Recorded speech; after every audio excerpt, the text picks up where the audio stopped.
we're live. Welcome back to Business AF. It's just me right now. We're waiting for our guest as well as my co-host. He got stuck in some traffic, but I do want to bring in someone that is close to me as well as going to be helping us on some projects soon. And you've seen her before. And Sarah, she's wearing a hat. Making my pumpkin cold brew. Who else is? The basic life, you know? You look totally like an Instagram post right now. Oh my gosh. Maybe we need to do one. We should, right? Anyways, so today we were talking about processes and how a process will help you in your business.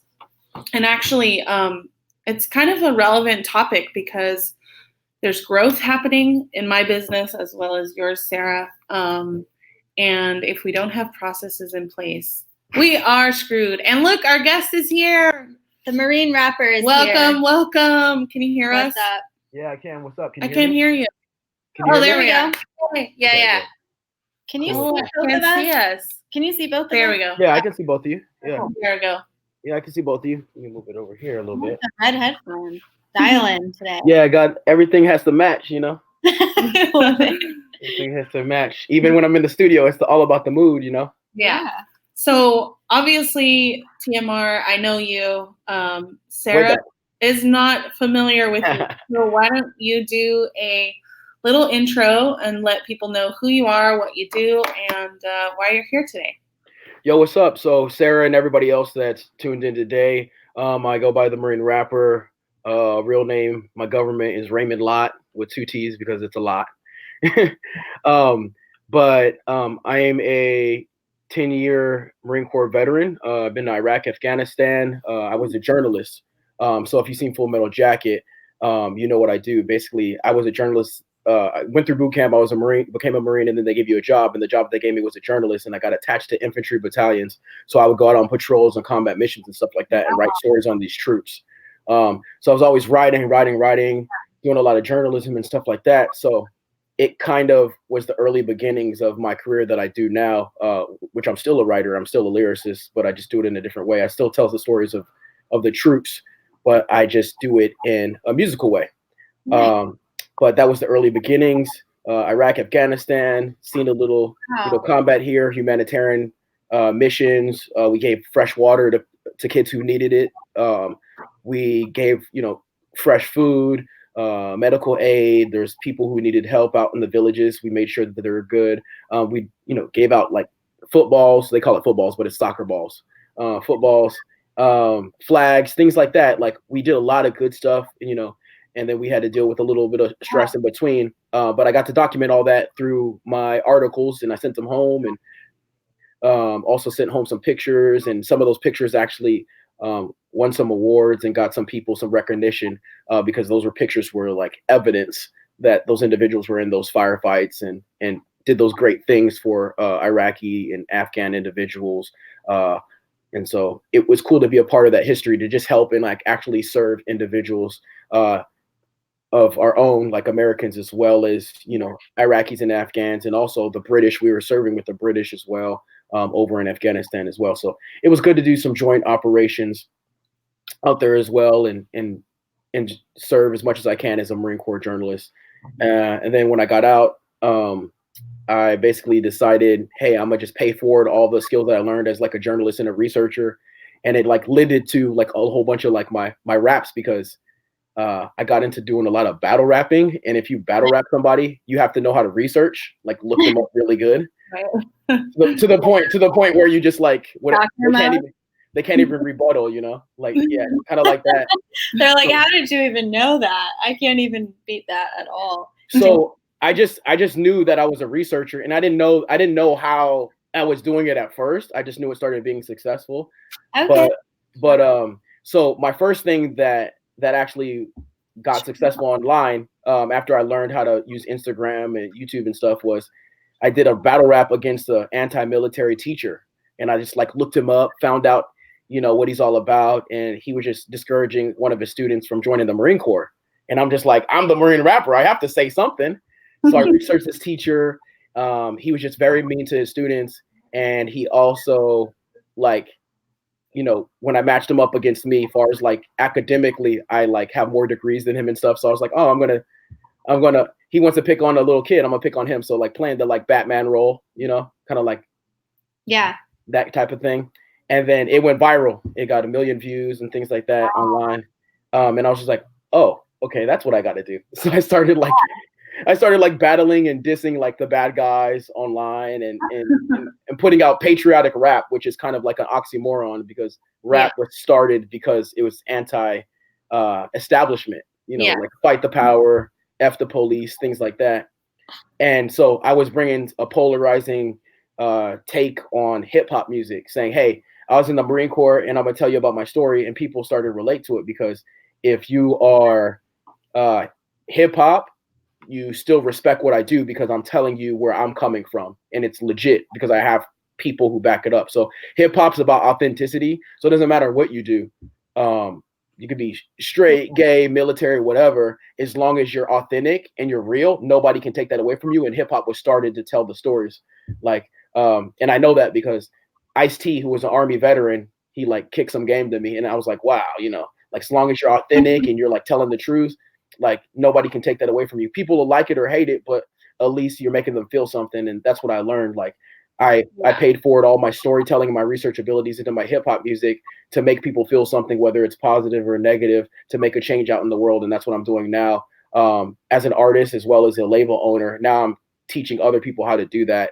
And now we're at a point to where I run an all military label. We kickstarted our album successfully through Kickstarter, which is like hip hop albums don't really do that good on like Kickstarter, but it happened. It worked. And we were successfully funded. So now I'm able to pay these artists money. So just so they can create music. So they got out of the military and now they're able to do what they love. And that's what I'm doing now. So kind of like doing the like Puff Daddy type of role of the military music. So that's where I'm at now. Puff Daddy. Nice. Oh yes. Is this another nickname? The Puff Daddy of startups of rap music? No, he's just one of my like, somebody I look up to and idol and stuff like that. But I'm my own person. I'm Mr. Lot, you might see me on a different day. So does anybody Marissa can break it up. Huh? Anybody call you by your actual name or do you always go by the Marine rapper? Oh, no, I mean, if I introduce myself, I go, I'm the Marine rapper. Then the second reference, somebody goes TMR. If I'm in my American flag jacket, I'll explain There's it. Explain it, Marissa. Explain I it. will explain it. There's So like 5 of you. Raymond has 3 different personalities. Not personalities in terms of like, I think 3 different presentations, 3 different like That's awesome. identities, right? One of them is TMR, the Marine rapper, and that's when he's wearing his American flag Okay. jacket. Then the other one is Raymond when he's wearing a blazer and like a Bunker Labs t-shirt and like some jeans and casual. Business casual. Yeah. Okay. Maybe a hat, right? Like you're wearing a hat. And then the third one is Mr. Lot, and that's like all business. Okay. And you don't wear a hat, right? You don't wear a hat at all. It's just like your this is my mohawk, but this is like battle TMR though. Like I wear this when I do my like battle raps, those videos. Like. So he has 4th one now. Nice. You got 4. Which one do you like the best? Oh. They all need each other. They all know each other. They complement each because without the Marine rapper, Mr. Lot wouldn't have nothing to sell. So that's true. So thank you for the intro and really telling us about how you got where you're going. While you were doing your intro, my co-host joined us. This is Chris. I don't know if you've ever met Chris. You probably met him Chris? at WeWork, maybe. I don't know. Maybe, yeah. Sarah's gonna. I'm gonna scoot up. Switch out. Yeah. Should we like? So today we want to talk a little bit about the business side, and obviously you mentioned that in your intro about helping other artists, kind of like being the Puff Daddy and really getting people out there. And we want to talk a little bit about processes. So you mentioned Kickstarter and like all of this other things. Like, how are you like a one-man show? Like you do everything? Yeah. She likes your laugh. I write stuff down. Oh wow. Whoa. You write stuff down. So you write raps and you write processes. and I manifested. This is what I wrote. Kickstarter will depends on you. That's true. That's true. I think what is your experience with Kickstarter? I know that like it's very flashy. I think we see like me personally, I see a lot of campaigns, and everyone like loves that idea of being able to have their projects and their ideas funded by other people. But like, what was your experience with like setting that all up? Like, can you talk us through that? Okay. Well, I would say it was mental. I know it might sound crazy, but it was really mental. And I don't mean mental as in like the British word mental, like crazy. It was, I mean mental as in like I wrote it down because, you know, I don't know why, but I could feel people wishing that I would fail. In my mind, I could feel people wishing that I would fail. And so having that opposition, I thrive off of opposition, you know, having something to grind against.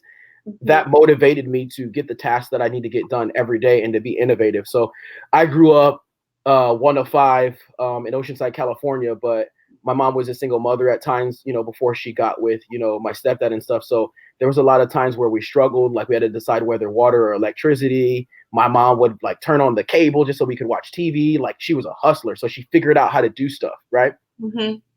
And an innovator. So like when I was growing up, if I wanted an action figure, she couldn't afford an action figure, like a $5 action figure at the time. But I was like, hey, can I get the base, like the Ninja Turtle base or whatever? She's like, no, make it. And I was like, what? You know, so she couldn't afford the whole like $100 base or whatever it was, but she got me the Ninja Turtle. So what I would do was I would get a cardboard box and I would make it into a sewer and make my Ninja Turtles go through it and all of that type of stuff and have little pizza parties with the Ninja Turtles and stuff in the cardboard box. So those were the early kind of like tracings of ingenuity and mind over matter type of thing. Mm-hmm. So now fast forward to the Kickstarter, it's all going to be connected. Fast forward to the Kickstarter, I was thinking, hey, like, dude, you were able to monetize rapping to people who don't like rap. You're gonna succeed on this Kickstarter. So all you have to do is be more ingenious. So I got with my team. I have two other people who I started networking, two other military vet rappers, and we built up a group called Space Force. That's why I have this like NASA jacket on. Yes, but I like the NASA jacket. But Space Force, we kind of like talk about life, but we use like space kind of like, you know, language a lot of times. And like when you listen to it, it's not gimmicky, but it's like the feeling of openness and freedom and all of that. But so I started collaborating with them, making music with them. And I was like, okay, since this Kickstarter is going on, you need to be more ingenious. Might as well team up with some people because you can't do it by yourself.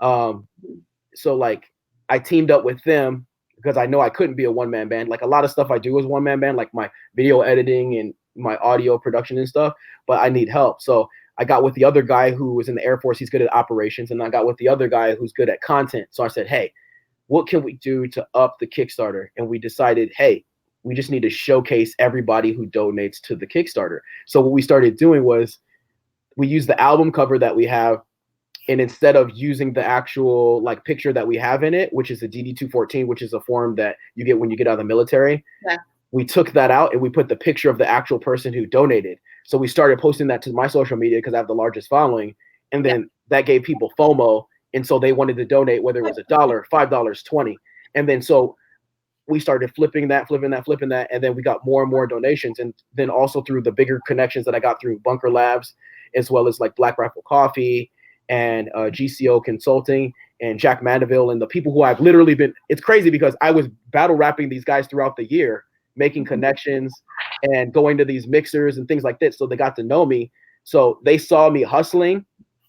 So towards the end of my Kickstarter, they started donating more money because they saw the hustle, they saw the hunger, and they saw that how bad that I wanted it. And then people started to believe and they wanted this Kickstarter to succeed. So that's why I said earlier, like Mr. Lot couldn't survive without the Marine rapper because he was the guy doing all the raps. You know what I mean? Right. But the main thing to kind of like get back to the question, the main thing that made the Kickstarter successful was like mind over matter and like ingenuity and thinking like, what do I have that's nothing that I can make into something? Because if you think about it, internet and social media is like nothing. It's like, it's not tangible. You know what I mean? Right. But I was just like, what do we have? I was like, I have video editing skills, I have Photoshop skills, I have personality, and I have a whole bunch of vets who believe in this cause. How Right. can we rally them up and make it happen? And then we did it through aesthetic means, and we did it through just giving back to the community. Yes, that's amazing. I love that you've done collaborations with these people. I've seen it manifest from you doing a solo thing to like all these collaborations, and I don't know, like your Instagram is like on fire all the time. You know, tons of stories. So you talk about, you know, these people that you're partnering with in terms of their skills and, you know, kind of using that in Kickstarter. I would like to know, is there anyone that you have yet to collaborate with that you want to? And it's like a dream collaboration. Shaggy. Me? Shaggy. Oh, me too. Yeah, Shaggy. Okay. Let's tag him in this story, the next story. Yeah, because he's just like for me the biggest like Marine Corps musical inspiration. Mm-hmm. Like, because he comes from that, he understands it. He understands being late to formation because he was in the studio. He understands all that because he was a Marine. So I've always wanted to like collaborate with Shaggy, but more so like the point I'm at now. I want to like soak up game from like Puff Daddy and like Jay-Z. Like I'd rather soak up game from them and then bring it back and then build up my own empire and then people come to us than kind of like be a fan, so to speak. I'd rather be a student of it. So if you ask me if I had a choice, it would be like on the executive level. Like, okay. Like P. Diddy. Yeah, I would love to sit down and be like, hey, like, can you give me some time saving tips? Because I know you've been through it all. Like, who to invest in, who not to invest in. What's the musical trends of the future? Things like that. I want to know that. I want to know where I should go. Where should I invest my money? Because we have a little bit of money now, so I'm like, okay, where should I invest it? You know, how should I spend it? Should I spend money on trying to get it on the radio? And he should be like, you know, oh no, don't do that, do this or whatever. I want to know what to do so I don't waste time and money on certain things where I know he's been there, done that. Right. Yeah. Do you have a question? I just want to know how did he come up with his name? Oh, the Marine rapper. Yeah, he's from the Marines. But why the Marine rapper? I have so many names. So yeah, so my name is Raymond. Yeah. So my name at first was I used to be 4'11" and like 90 pounds in high school. So my name was Raymond, so it started with an R, and then I run fast, and I was big into like Sonic the Hedgehog at the time. So my name was Arsenic. I changed it into Arsenic, like Arsenic, like a small but powerful poison. Arsenic was my first rap name. Actually, not my first one, but I want to tell you my first one because it's embarrassing. But that's my second rap name. And then I was just like, no, I'm gonna split it up and I'm gonna change it into Arsonic, like just R and Sonic, like Raymond Sonic, and then Arsonic. And that was AR Sonic, and then I just dropped off the A, and then it was Arsonic. And then as I got more popular on YouTube and I did some viral videos online, I asked out Betty White to the ball. She ended up saying no, and then I ended up taking Sarah Connor to the ball, and I started getting popular.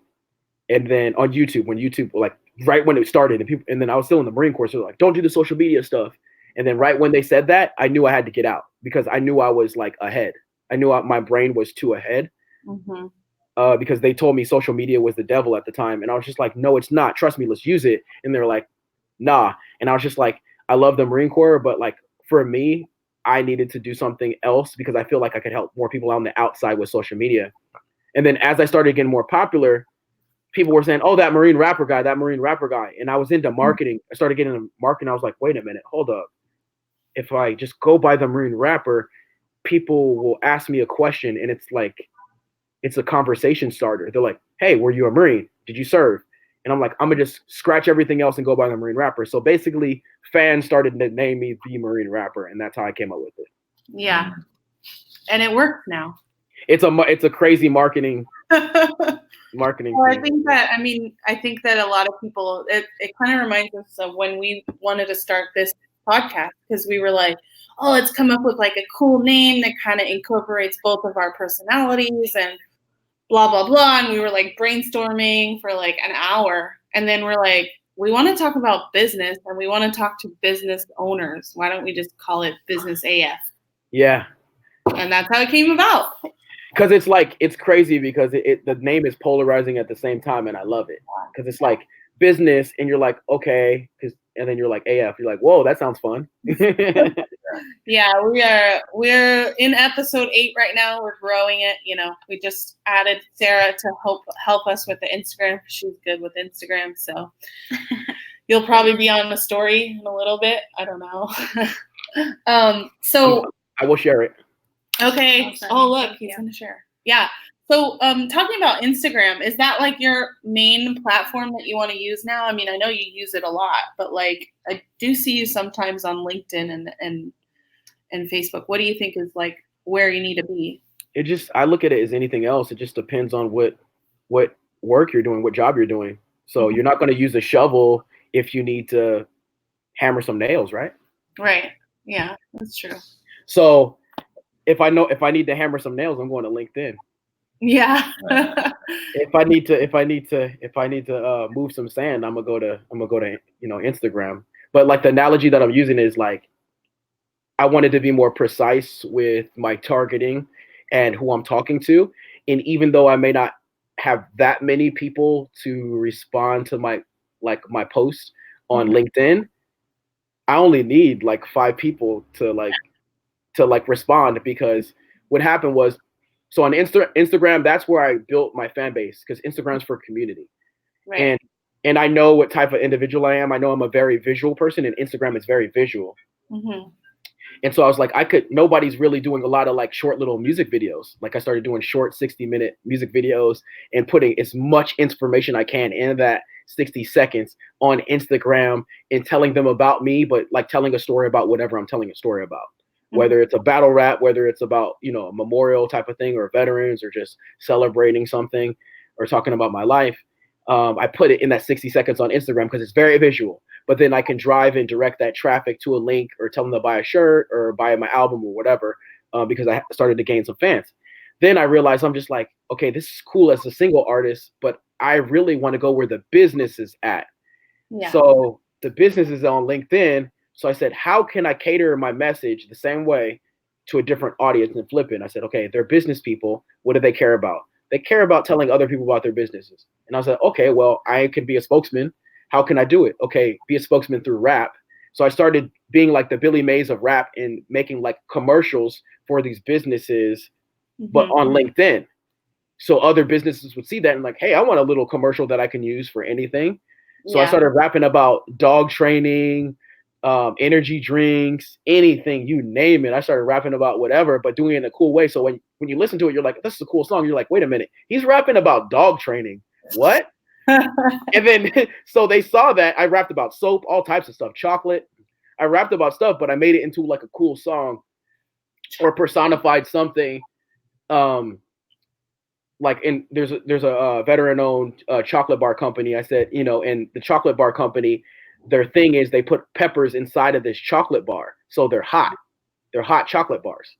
And so I was just like, okay, well, if I talk about their business of selling chocolate bars, that's cool, but like, how can I make it relatable to like a big audience, which is female, because you guys are consumers. I was like, besides my lady ain't a thing sweet. I was like, oh, perfect, that's a cool slogan. And then and so like I made a song called Besides My Lady Ain't a Thing Sweet for the chocolate bar company. And I started talking about a chocolate bar, but saying the only thing that's sweet is my lady. And then everybody started relating to it. And then it started, taking off, because I realized the name of the game was personification on these business raps. So I started doing that, started getting popular. So like, just to give you some context, we only get 70% of a song on we only get 70% of a song on iTunes. So I only get 70 cents when you pay that $1. Yeah. So think, but then I have to wait every quarter. So I only get 70 cents every 3 months. And I was just like, nah, that's not right. Musicians and artists, we don't get paid enough. Like, how can we do this? So I started charging $200 each little rap, 60 seconds on LinkedIn. And that's how I started to generate revenue on LinkedIn. Yeah.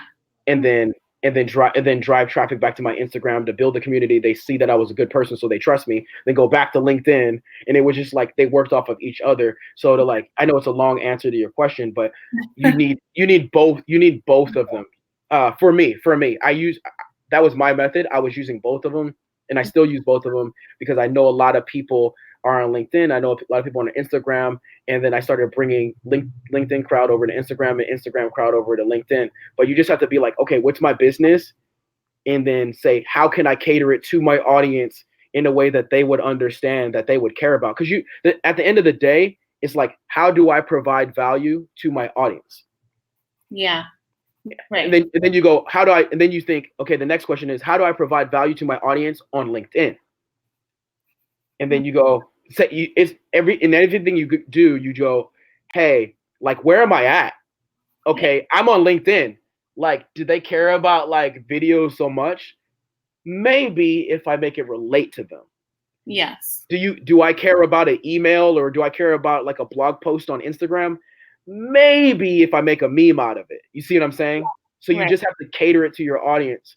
So the answer is, it just depends. It just depends on like how creative and how ingenious you are. But I feel like you can recycle content from Instagram on LinkedIn and vice versa if you're smart enough. And I'm pretty sure you guys can do that too. But I just want to share those gems with you guys. So that's what I did. I just recycled content or a quote, and then I put it into a meme, and then I put it on Instagram. Or if I'm going to LinkedIn, I made it into a business post, and I talk different. I'm saying, good afternoon, ladies and gentlemen. Presenting, you know what I mean? It's just a different world. Or I might not. Or I'm on Instagram and I'm like, or I might be on LinkedIn. I'll be like, yo, what's up, business owners? I don't care what y'all are doing. This is what I do. I own it. What's up? Who wants to get a new commercial? And they're like, whoa, I do. You know what I mean? So like sometimes you want to have that shock and awe to it, and sometimes you may not. Disrupt it. You know, I might go on Instagram. Sometimes on Instagram, I'm wearing a suit, and they're like, "Whoa, what's this?" Because I want to break it up. Yeah. Nice. Plot twist. Would you say that you usually go against the grain to try to make an impression? I always go against the grain. Always. Like if somebody, no, I really do. Like that's why Marissa's like, she doesn't know what's going to happen when I'm at a mixer, when she sees me at a mixer, because like sometimes I'll be like, yeah, I'll come in this, or I'll come in that, or I think everybody's going to be dressed like this, so I'm going to dress the total opposite. Oh my gosh, I love it. I do. Like I was at we're at a military influencer conference recently, and the first day I dressed up in my American flag jacket. That's what everybody expected. And the second, on the street, I was like, no way. I know their jacket. Yeah, I didn't even know. Oh my gosh. And then I was in the middle of DC too. So they see this very patriotic dude, and they're just like, wait a minute. How do I provide? He's very patriotic. A black dude. Yeah, it's the elephant in the room, so I have to say it. I'm a black dude with an American flag jacket on, with red hair. They're like, what's going on in the middle of DC? They're like, I don't know how to feel about it, but obviously he does not care what anybody else thinks. And so usually people want to come up and talk to me or whatever. That's not the reason I do it. I do it because I feel comfortable in it. And then if I feel like I want to do something else or wear a suit or clean it up, the next day I'll do that. And that's what I did the next day. But I do what makes me feel good. Cause like I always as a teenager, I was bullied because I was very small, like trash can, put in lockers, all that type of stuff. And I realized like at the end of the day, you look yourself in the mirror and you have to deal with yourself. Did I make myself happy? You know what I mean? Am I working out? Like, I'm into working out right now. Am I working out because I'm trying to impress a girl? Or am I working out because I want to make myself feel better and more healthy or whatever? And if the answer is for somebody else, then you shouldn't do it. If the answer is for you, you should do it. Definitely. So am I dressed like this, or am I going against the grain because it's trendy? Or am I going against the grain because I know in my heart, if I look back in history, I can be like, yo, I don't care if only one person followed me after that. Mm-hmm. Like, I know what I did was authentic to me, and I can be proud of that decision that I made because I wanted to do it, not because nobody else was doing it, not because it was a trend, not because everybody is not doing gluten, because I just can't handle gluten. Oh my God. Sorry, that was funny. That is the quote of the day. Yeah, use that. Yeah. So. No, I'm not. I'm doing keto because I want to do keto, not because other people are. I'm not doing keto because other people are. I'm doing keto because that's just what my body can handle. Exactly. So I hope that answers your question, Chris.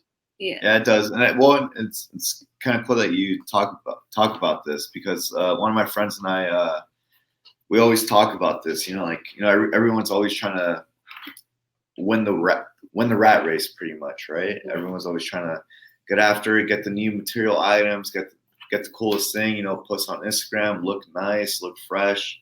But then you're not really doing that for yourself at the end of the day, so it's like, so I'm kind of like a big believer in doing things in silence, and then all of a sudden, like, you just grow, and then people, if they get to know about you, then they do. If they don't, then just is what it is, like, you don't do it for others, it's best to do things for yourself, in your heart, do authentically for yourself, because, I come from the same background, and, kind of like, I was a little kid in high school. I was probably like 5 foot or so, and and I used to get bullied as well. And then so I started doing martial arts. I started getting more confidence in myself.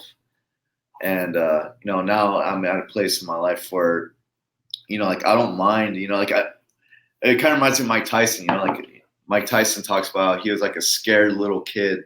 He didn't beat everyone up, but mentally, he didn't feel like he was that big or tough. Mentally, he felt like he was actually still like that little child getting bullied. So he would retaliate and act tough and bite ears and beat you up and like really just go hard on you because he was so insecure with himself. And I felt like I was like that when I was younger. I was very insecure with myself. I joined martial arts. Then whenever someone would like try to say something, I would just retaliate quickly. I wouldn't even think about it. That's why you're. Well. So I feel like that story and your story and like probably a lot of our stories is why we are in business, because we have like throughout our lives learned the traits to fight and keep going no matter what, right? So mental toughness, you have to have that mental toughness. Like in business, it's very important to have mental toughness because people will tell you this, it won't work. You can never do it. You don't fit the demographic, all of that. Like physical toughness is one thing too. It's important to have physical toughness, but I think overall it's mental toughness because I was just working out today and the last time I did this workout, I couldn't do it. But in my mind, I was just like, are you serious? Come on, let's see what you're made of. And I'm like talking to myself. There's like a guy on my shoulder saying, you can do this. But I had the mental toughness. So I was like, how did I do it when I thought my body couldn't do it? But it all came down to my mind. Right. About what I thought. And the same thing with business, it comes down to your mind. Somebody might be like, oh, no, hip hop albums never like get funded on Kickstarter. And I'm just like, well, I'm gonna show you, like, we're gonna make it happen. You know what I mean? Just another podcast or whatever about business. No, I'm gonna show you why this is different. Right. You know what I mean? I'm gonna show you the value that we're gonna provide as the Business AF podcast.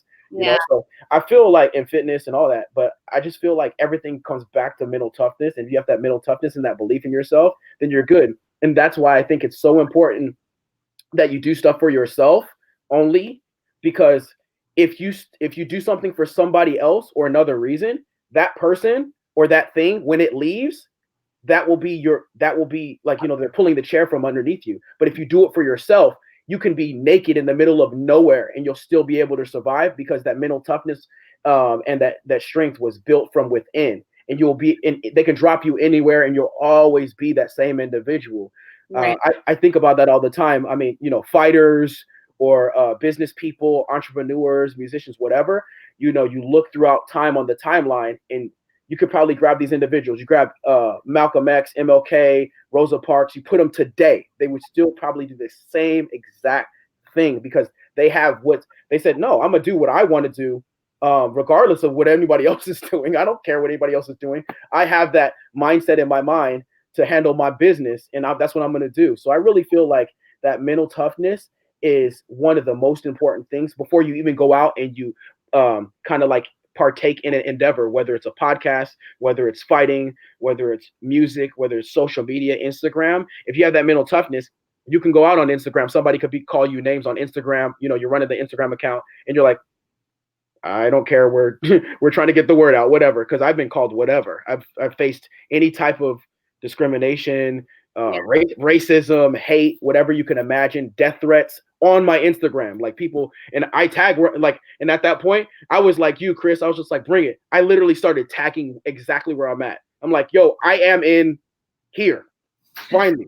I'm 5'11", I weigh this much, I look like this, I'm not hiding, I'm wearing a flag jacket, like I'm Yeah. here, find me. Like I want you guys to find, and like for the most part, like most people won't do it. You know how it is, Chris. Most guys won't even say nothing or do nothing. It's just like they hide behind screens and stuff like that because they really aren't tough. They're insecure within themselves. Yeah, And we try to have value in things and other people when Yeah. these people are broken themselves. Everybody's human, you know?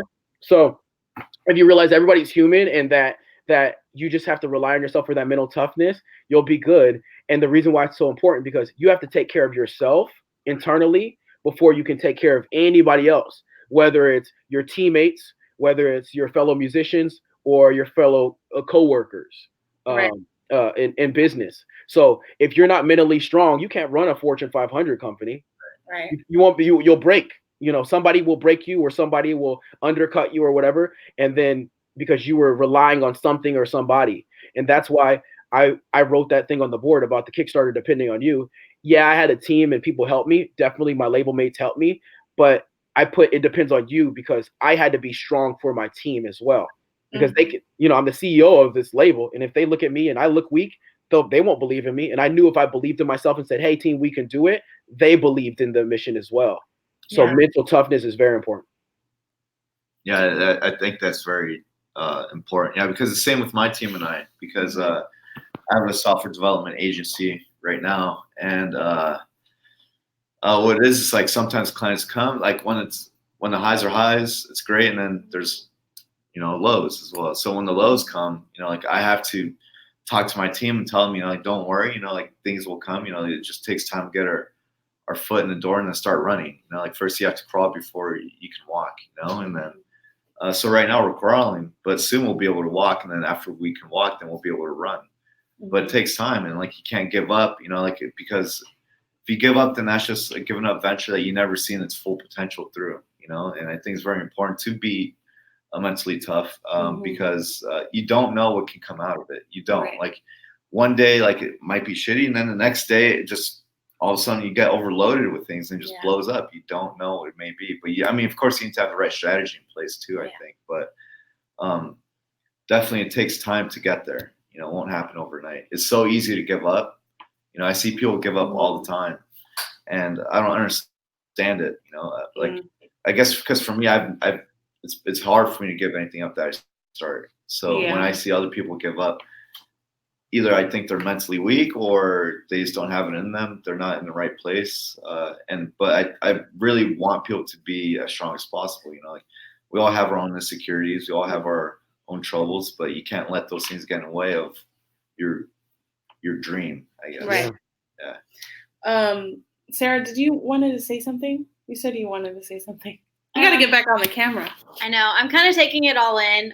Everything you're saying, I feel like even when I walked in today, I was telling Marissa, I was like, I'm kind of like struggling with, this situation with this girl and comparing myself. And I just feel like what you said, authenticity can never be taken away, is such a powerful word. And that something I was thinking about last night was, when we don't hide, when we don't pretend to be something we're not, or just try to fit into the box of what society tells us to be, like, we can walk fully in our identity and not the labels other people try to put on us.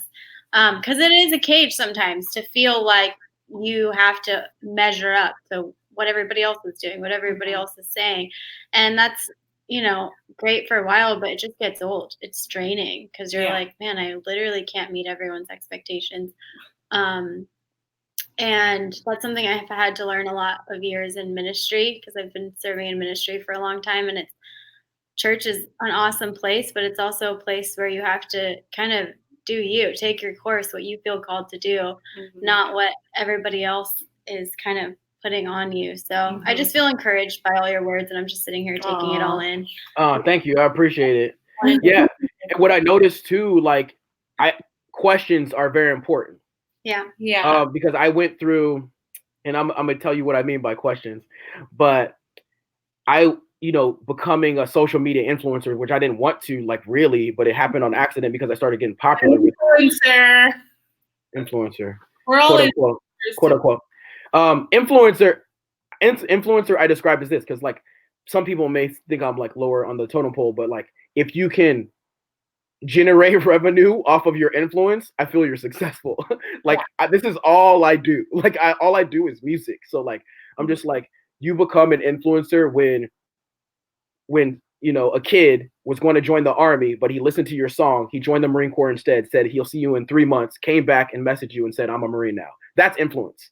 Yeah. Like a dude did that. Like I have that message. He's just like, hey, your music sounds so dope. It sounds like the Marine Corps is so awesome that I'm joining the Marine Corps instead. And he joined the Marine Corps instead and told me, hey, I'm back. I'm a Marine now. I was like, bruh. like I was just like, you made a life decision because you listened to a 3-minute song. Wow.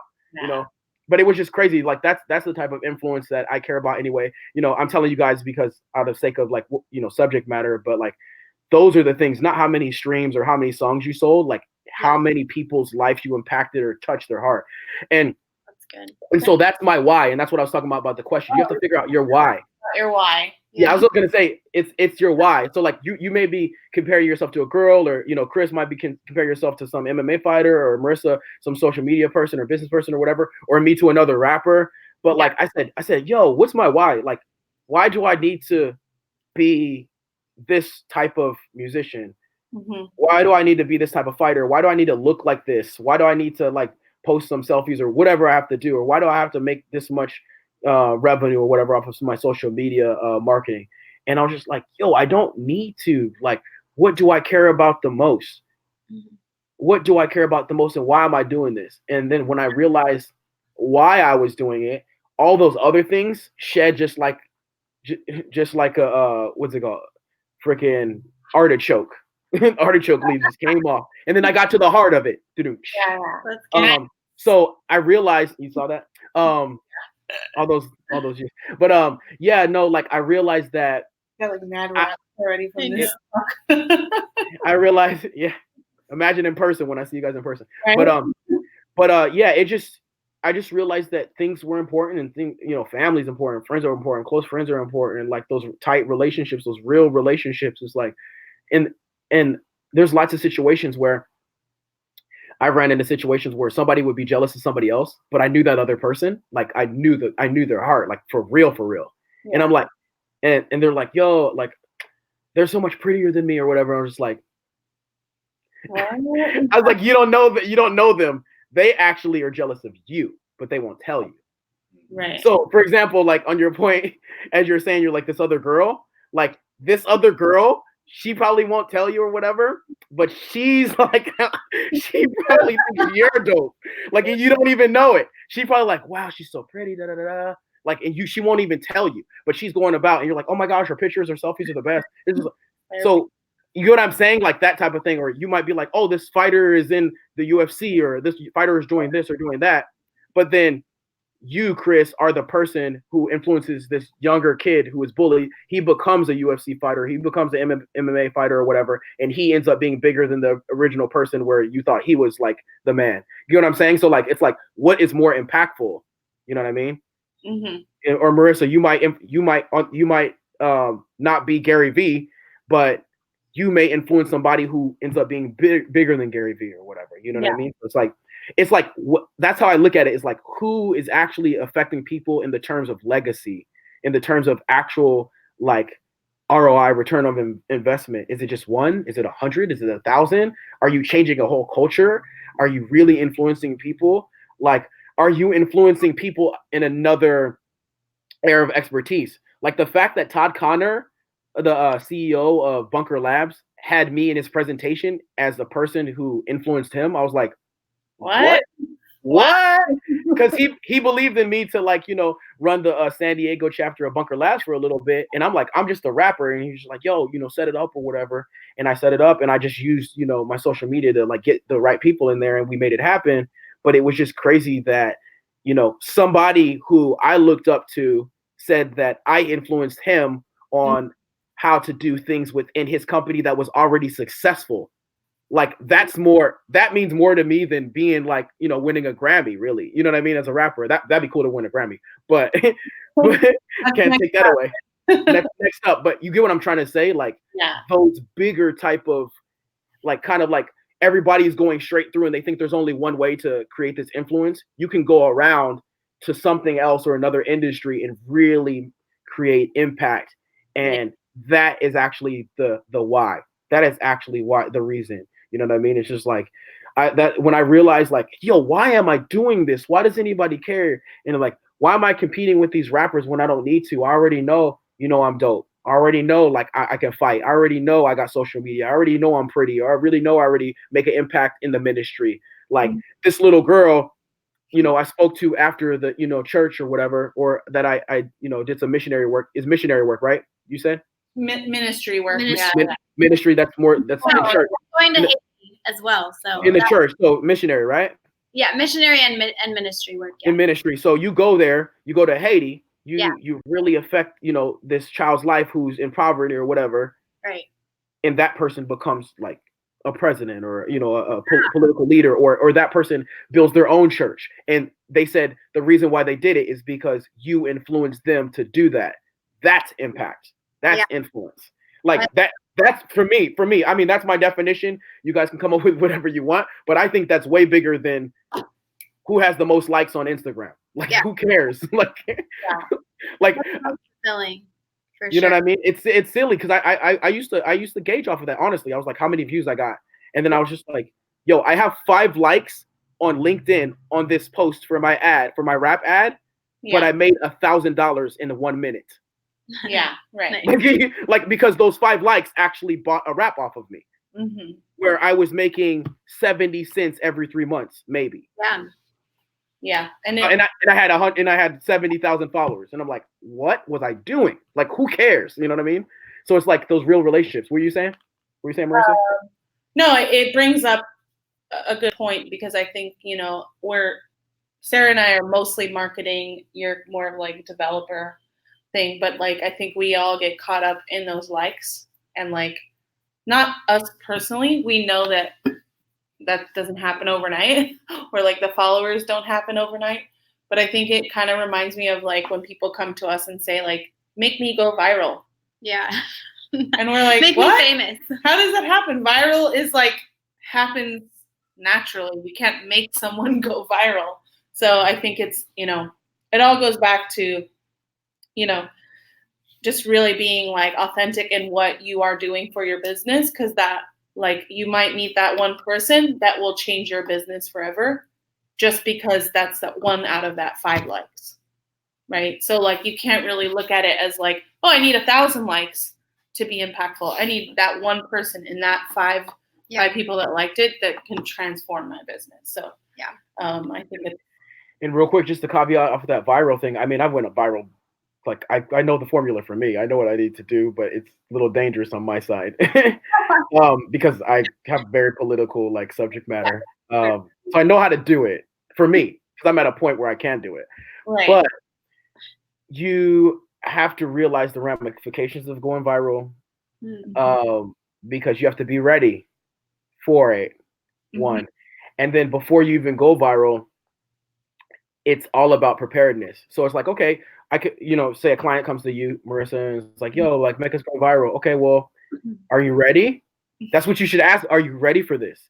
And then they're like, well, most everybody is not, because it's like you may be ready to get your video out there, like to see the views or whatever, but then the ramifications and the feedback or the backlash. The reason why it's going viral because it's polarizing something. It's making some amount of people feel like they are in agreement with what you're saying, and then it's making the other part disagree completely with what you're saying. Right. That's what viral does. It's like it's making you whatever. Like even the positive videos of the babies laughing, they might be like, oh, but the mother's not holding the baby, leaving the baby. Like there's always something. They're like, but why is she filming the baby? Like there's always something to where part of the audience disagrees with what you're doing and the part of the audience agrees with what you're doing. So I know how to create like that viral like vibe, but it's also you have to be ready as a creator to deal with that viral thing. But like that's what I would say, the little nugget I give to you is like ask the clients, hey, are you ready to go viral? And they'll be like, hey, if we make you go viral, or if you make yourself go viral to the client. You have to be ready to make yourself go viral. And then once you're ready to make yourself go viral, I'm letting you know this is the result of everything that's going to happen. Then you might be put into a box as the political rapper that talks about conservative issues all the time. And you have to deal with that all the time, because that's what I got put in a box as, like a conservative rapper, because I started talking about a lot of the issues that were relevant to me. But then I was just like, hold up, yeah, there's some conservative issues, but I'm also Black, so I can't ignore those issues. So I'm just like, or minorities, or like all these other things, or like, you know, religion or whatever, or fighting or whatever it may come across, but like I can't ignore everything, and that just works for me. And so that's where I became aware of that why, and like, why am I doing this? Right. But you have to, you know why you're doing this, and you have to be ready to do this, and you have to just be business minded and mentally strong, and have that. And once you have that, then you might be able to deal with the viral thing, but most people aren't. Yeah, I totally agree with that. I think Sarah and I were talking about it, about managing a new account, and really understanding if they get like a ton of requests, like how do we direct the traffic? That's customer service. That's part of the experience. It becomes a different thing. One goal is to like grow your, post regularly and grow your following. But then the other one is like, how do we handle inquiries about a product or a service? Like, we're not part of the company. We're just creating content, but we represent the company. So those are the questions that need, and it relates all back to this main topic that we have you on about processes. You have to understand those processes in a business before you can implement any type of marketing, I believe. Don't you agree? Bingo. Yep. So, all right. Well, we are going to let you go. We thank you so much for your time. It's been about 50 minutes that you've been on. People need to connect with you on Instagram or LinkedIn. They can look at the Marine Rapper on Instagram. Correct. And Raymond Lott on LinkedIn. And we'll put those links in the description. Is there anything else you want to leave us with? Yes, I do. First of all, I want to thank you, and I want to thank everybody else who's tuned in today with this episode of the Business AF podcast featuring the Marine Rapper, Chris, Sarah, and Marissa. Thank you. I want to thank you guys, because without you guys, it couldn't happen. I also want to direct traffic to ninjapunchmusic.com, because that's my label. And I'm trying to, divert a little bit of the attention to my artists, because they're very talented. And we got an album dropping on Veterans Day weekend, November 8th, called Sounds Like Freedom, completely funded by Kickstarter, which is amazing. All genres, all military services.